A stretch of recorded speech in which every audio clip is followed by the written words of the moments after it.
Indian journalist অ্যাসোসিয়েশনের উদ্যোগে স্বামীজিকে নিয়ে বিশেষ অনুষ্ঠান কলকাতা প্রেস ক্লাবে। কলকাতা প্রেস ক্লাবে ইন্ডিয়ান জার্নালিস্ট অ্যাসোসিয়েশনের উদ্যোগে বর্তমান সময়ে স্বামী বিবেকানন্দের প্রাসঙ্গিকতা বিষয়ে বিশেষ অনুষ্ঠান অনুষ্ঠিত হয়েছে। উপস্থিত ছিলেন ইন্ডিয়ান জার্নালিস্ট অ্যাসোসিয়েশনের সভাপতি সাবা নায়াকেন, রাজ্যের প্রাক্তন শ্রম মন্ত্রী পূর্ণেন্দু বসু, মন্ত্রী শোভনদেব চট্টোপাধ্যায়, সাংসদ দোলা সেন, বিশিষ্ট টিভি অভিনেত্রী কাঞ্চনা মৈত্র সহ ইন্ডিয়ান জার্নালিস্ট অ্যাসোসিয়েশনের বিভিন্ন জেলার সম্পাদক, সদস্য ও সাংবাদিক বন্ধুরা। পাশাপাশি এদিন ইন্ডিয়ান জার্নালিস্ট অ্যাসোসিয়েশনের পক্ষ থেকে একটি ক্যালেন্ডার ও ডায়েরি উন্মোচন করা হয়। অনুষ্ঠানে উপস্থিত অতিথিদের বরণের পাশাপাশি বর্তমান সময়ে স্বামী বিবেকানন্দের প্রাসঙ্গিকতা বিষয়ে আলোচনা চলে। পাশাপাশি সঙ্গীতানুষ্ঠানের আয়োজন করা হয়। এই বিষয়ে অনুষ্ঠানে এসে মন্ত্রী শোভনদেব চট্টোপাধ্যায়, সাংসদ দোলা সেন, প্রাক্তন শ্রম মন্ত্রী পূর্ণেন্দু বসু, অভিনেত্রী কাঞ্চনা মৈত্র সাংবাদিককে কি জানালেন চলুন একবার শুনে নেব। কলকাতা থেকে আশিস কুমার ঘোষের রিপোর্ট। জীবন সেটা সাধারণ মানুষের কাছে পৌঁছতো না।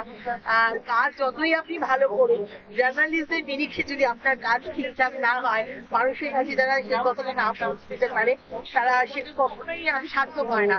কোথাও গেল অভিনেত্রীর পয়েন্ট অফ ভিউ, আর সাধারণ মানুষের পয়েন্ট অফ ভিউ হচ্ছে জার্নালিস্টরা যে সত্যিটাকে তুলে ধরেন, সেই সত্যির জন্য এখনো সোসাইটি মাথা উঁচু করে বেঁচে আছে, এবং সাংবাদিক হচ্ছে সেই চতুর্থ স্তম্ভ যার উপর এখনো চোখ বন্ধ করে ভরসা করা যায়।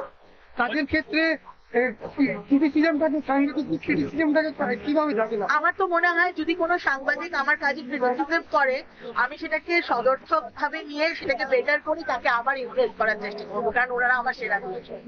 একই সাথে জানি রাখি আজকে 14 ফেব্রুয়ারি ভ্যালেন্টাইন্স ডে, বিশেষ দিন। হ্যাঁ। এই বর্তমান প্রজন্মের ছেলেদেরকে কি বার্তা দেবেন আজকে দিন? বর্তমান প্রজন্মের ছেলে মেয়েদের সবাইকে বার্তা দেবো যে ভালোবাসাটা যেন শুধুমাত্র প্রেমিক প্রেমিকার মধ্যে আটকে না থাকে, নিজের দেশ, নিজের শহর, সোসাইটির মানুষ, পশু পাখি, প্রকৃতি সবার দিক থেকে ভালোবাসা ছড়িয়ে দিন। কারণ আজকের এই যুগে 2024-এ দাঁড়িয়ে আমরা যখন করোনা পেরোচ্ছি, যুদ্ধ পেরোচ্ছি, সারা পৃথিবীর অশান্তি, মহামারী, তার মধ্যে মনে হয় একটা জিনিসই আমাদের বাঁচিয়ে রাখতে পারে, সেটা হচ্ছে পারস্পরিক ভালোবাসা। সেটা মানুষের সঙ্গে হতে পারে, প্রকৃতির সঙ্গে হতে পারে, কারণ প্রকৃতি না থাকলে আমরা কেউ এক্সিস্ট করবো না। আপনি টাকা নিয়ে অক্সিজেন কিছুদিন কিনতে পারবেন, কিন্তু এন্ড অফ দ্য ডে আপনার গাছ না হলে আপনি বাঁচতে পারবেন না। আর পশু পাখি মানুষ সবকিছু মিলিয়ে পৃথিবী। আমার মনে হয় পৃথিবীকে ভালোবাসুন, সেটাকে ইউনিভার্সাল ভালোবাসা, নিজেকে ভালোবাসুন, আর সবাইকে ভালোবাসা চাই। ধন্যবাদ।